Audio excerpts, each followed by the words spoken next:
Welcome, my friends, to this lesson learned. I am really excited to be handing over the microphone to one of our esteemed PMPs, Erica Kelly. She had worked on her PMP late last year, and we never got round to doing an interview. So now we're taking time out of our career think tank. Those of you watching on YouTube, watching on Spotify, eventually we wanted to give back to those of you getting ready for the exam because it's like a millstone around one's neck. It's like a monkey on your back. It's that exam. Oh my goodness. Erica, take it away. Tell us about this exam and how you were able to get it done.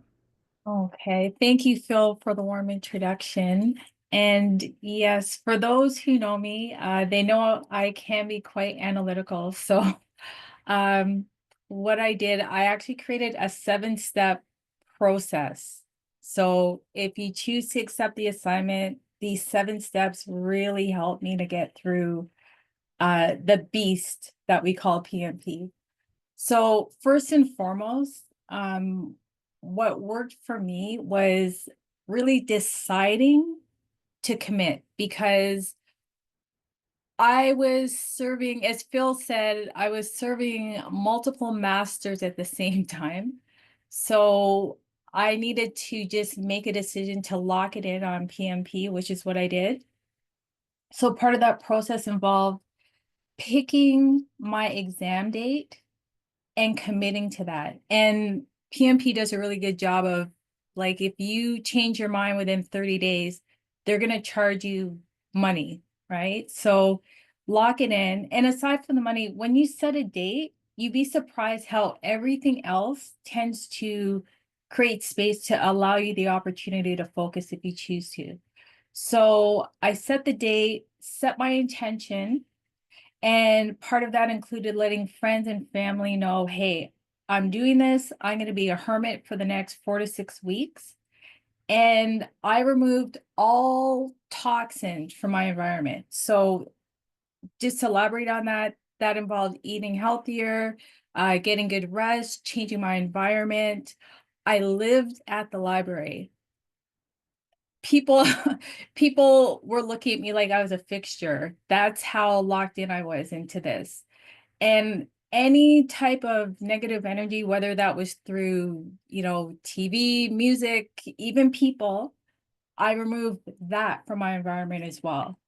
And no backup plans, right? You just go all in and you're focused on passing the exam. So, how do you get to that point?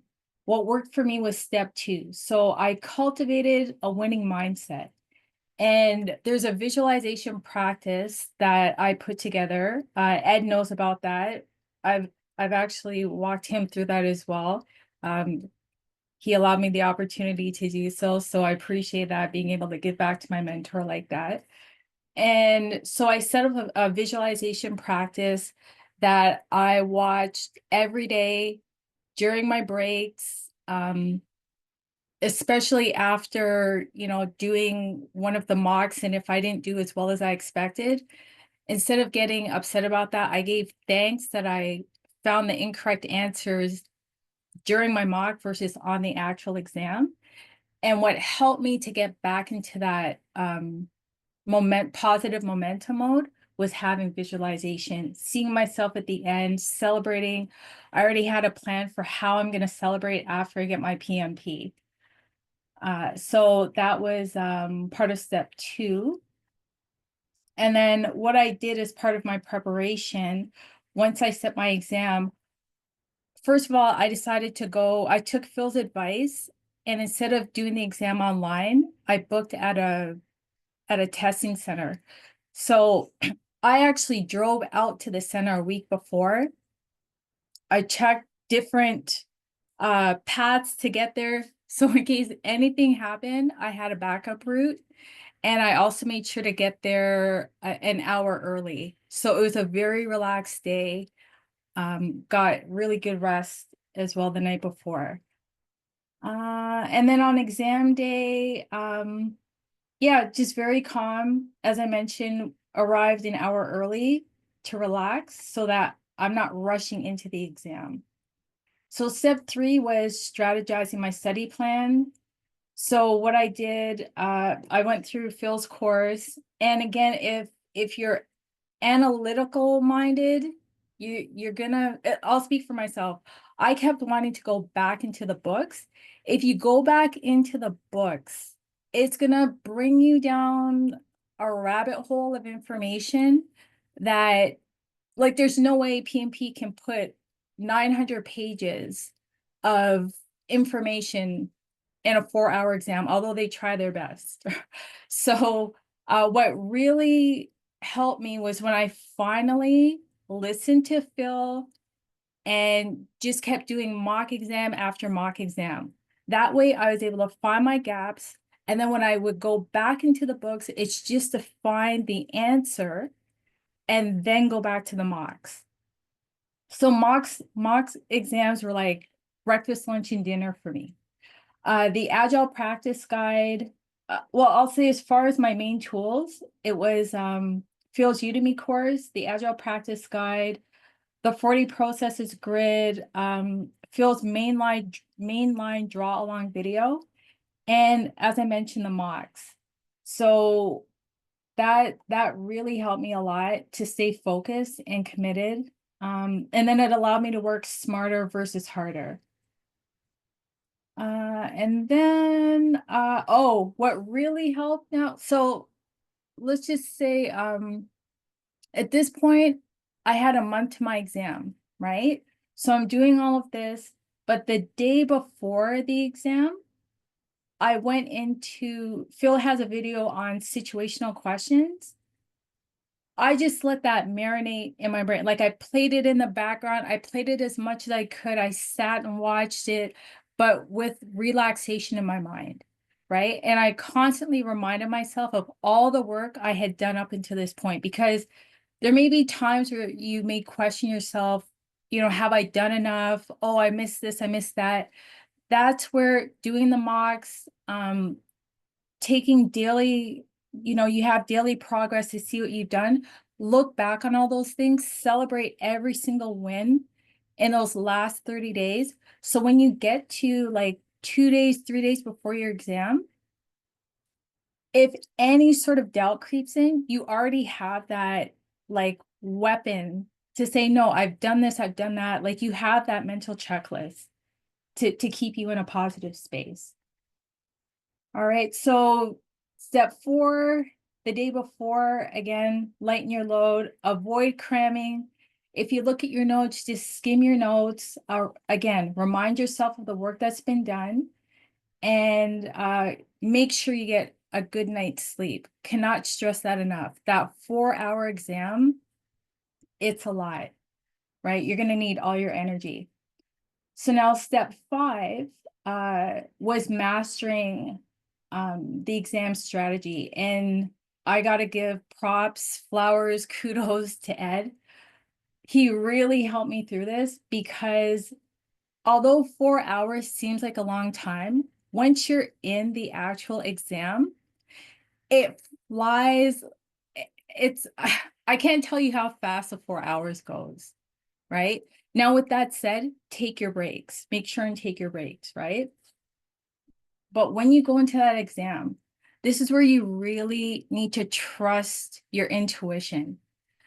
Some of the questions can be quite long. You got to cut to the chase, right? So what happened with me, because I know I can deep dive into questions and lose time that way, what I would do, I look at the answer options, then I go back into the question, and a lot of the questions were, what would the project manager do?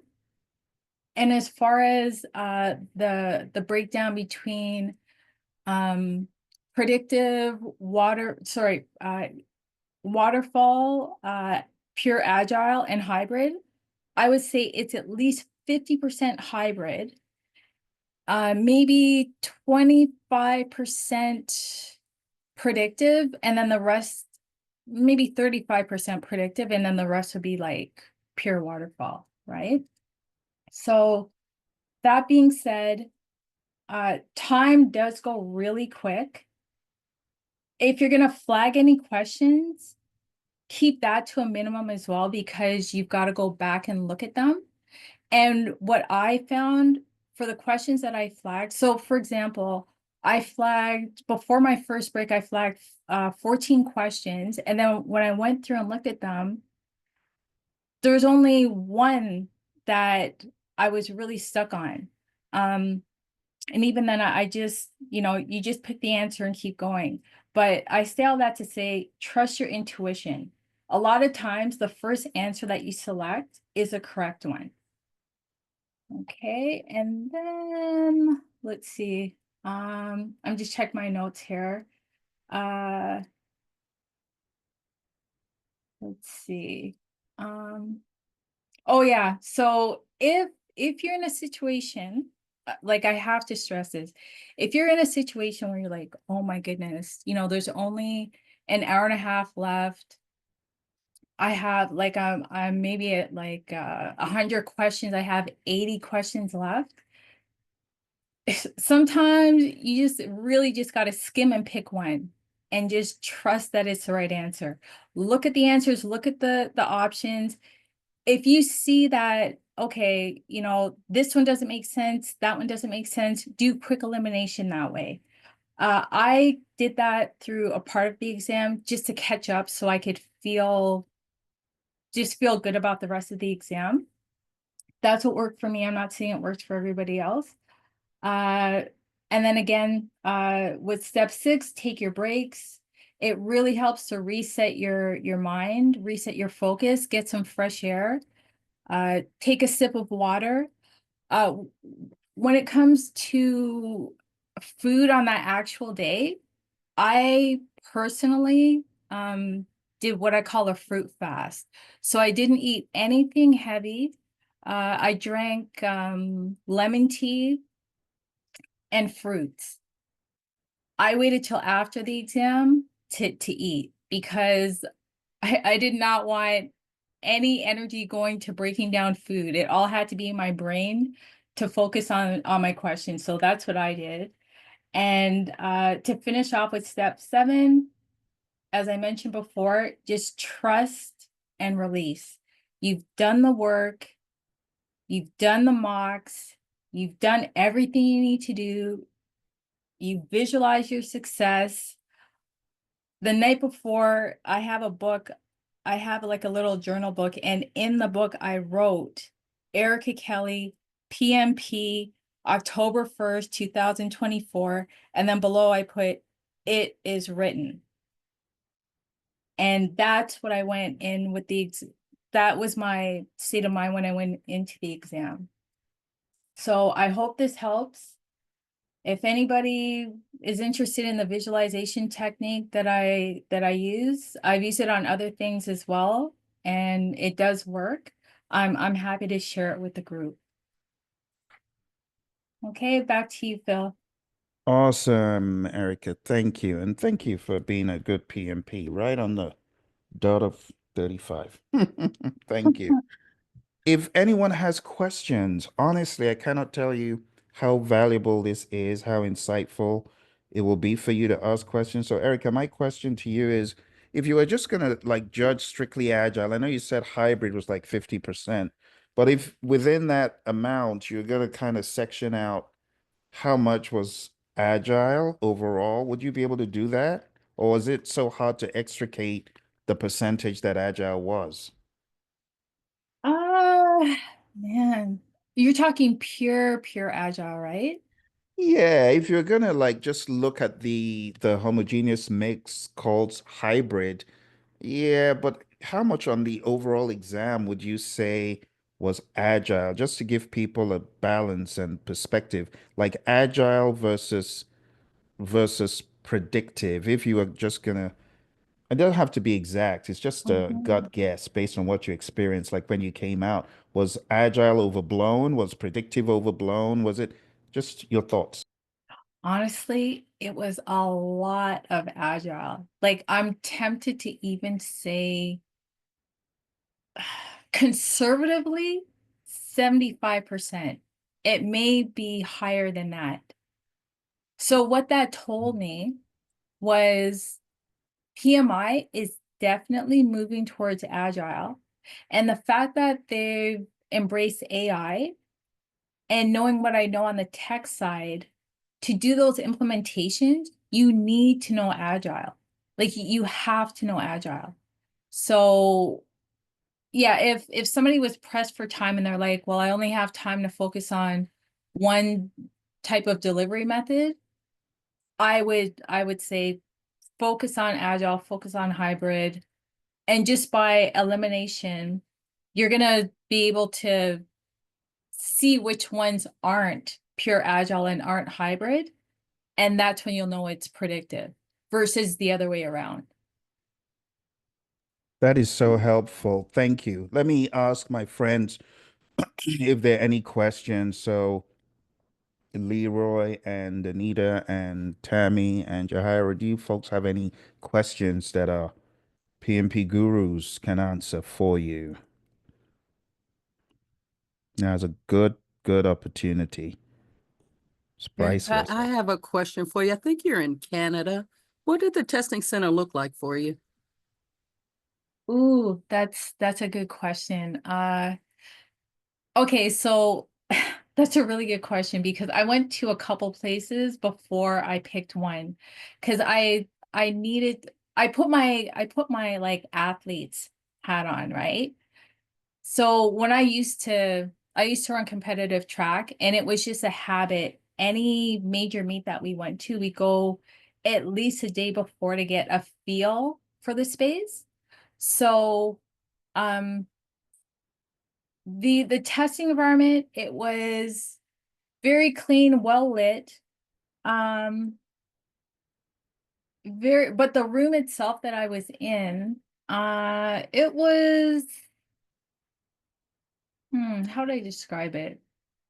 It was decent. It was decent. Like, to be honest with you, I was so focused on writing and passing that whatever they had, it really didn't matter too much at that particular point.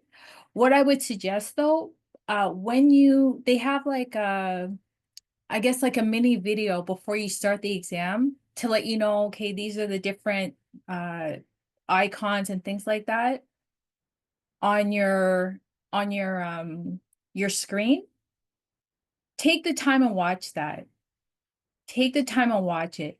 Just in case you need to minimize or maximize something, or you want to be able to you never know when you're going to need that. So it's better you just take, I think it's like 5 or 10 minutes to watch that before you start your exam, than to go in and you're like, oh shoot, how do I do something that normally would be very simple for you, but because there's a level of maybe stress or anxiety, you forget, and then that becomes your focus as opposed to doing the questions.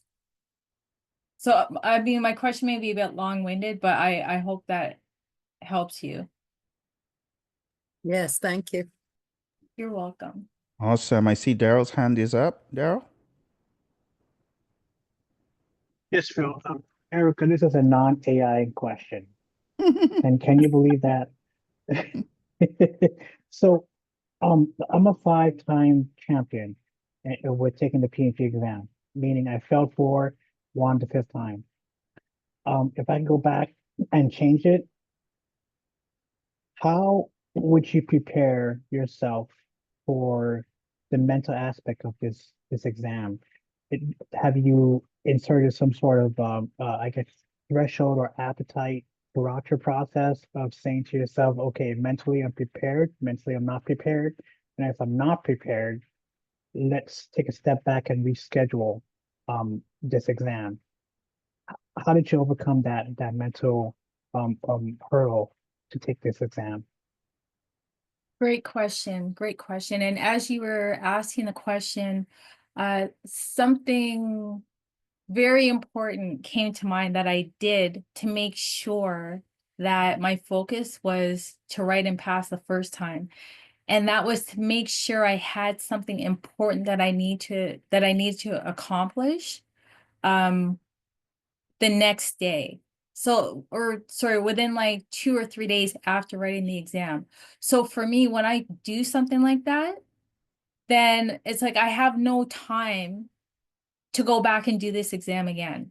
So if you have something major to do, within that same time frame, book it, because now you're making sure that you have to write and pass. Uh, to answer your question with regards to preparation, there's a couple things I did. So in addition to the visualization, which to me, that's so important, like the importance of what I call like developing your self-awareness, self-conceptualization, just knowing that you're worthy of it. Uh, it's doable. You're look at all the benefits, the sense of accomplishment, like just get all of your senses involved. Like when you pass, it's not if I pass. And Ed would call me out on this because I'd say, oh, I'm going to write my exam. Then I remember one time we were talking like, yeah, when I write my exam. And he's like, what? And then I realized it's because I was not saying when I write and pass my exam. So when you say you're going to write and pass, you're telling your mind, like you're training your mind for success. So that helps tremendously when you may have people that may be second guessing you. You cannot second guess yourself. So when that kind of energy comes towards you, you already know, well, I'm writing and passing. You're already saying it. So once you commit to that, then it's almost like I'll speak for myself again. I reverse engineered my studying. So now it's like, okay, I'm 4 weeks out. This is what I need to do. So by the end of this week, I've got to get this done.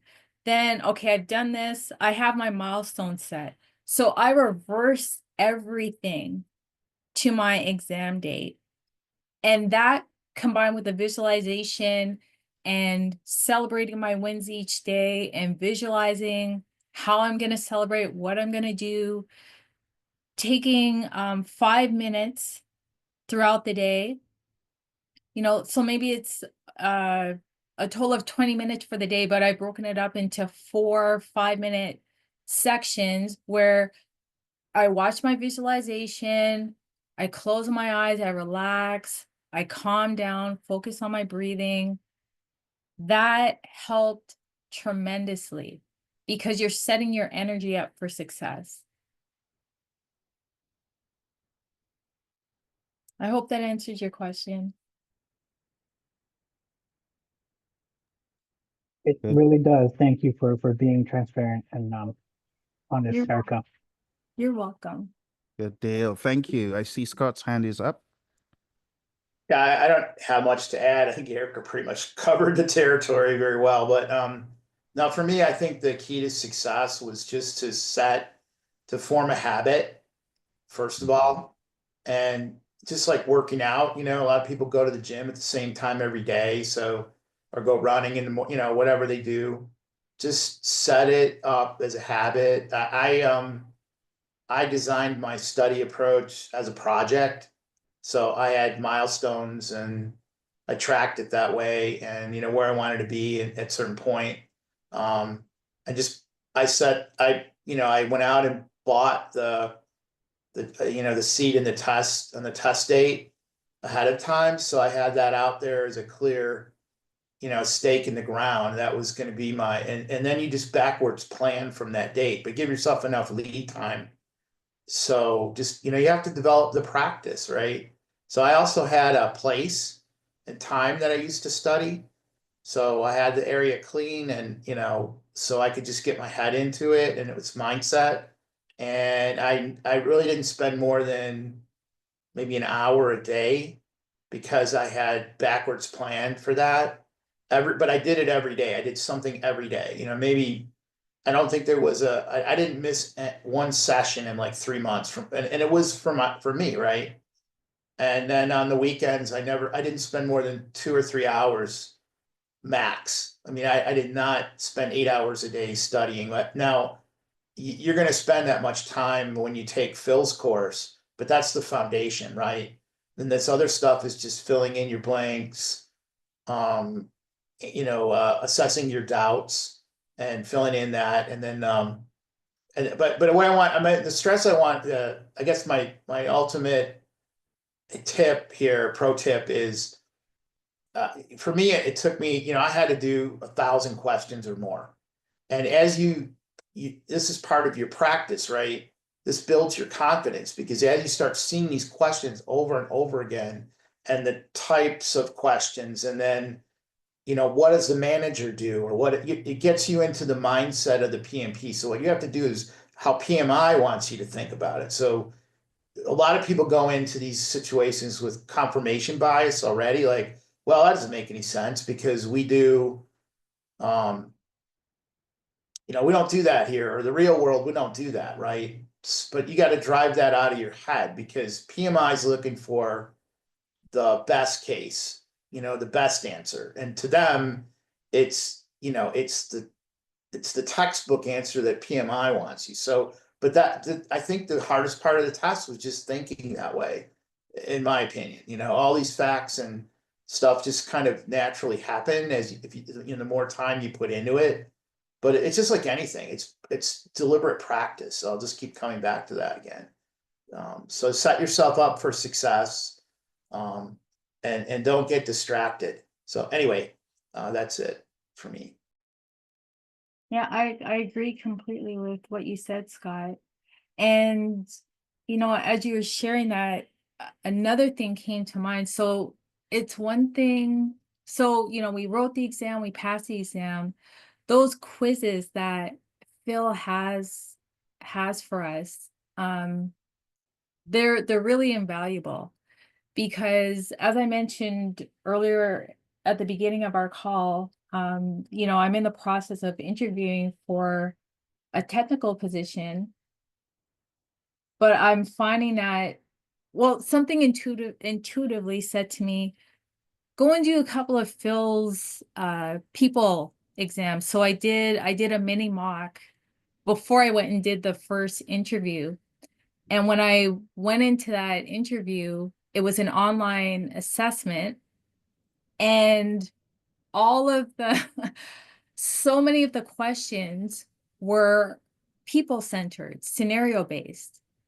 So what we're learning here at PMP, through doing the PMP exam and going through this whole experience, you can take that and leverage that everywhere you go, knowing that, as Scott said, this is like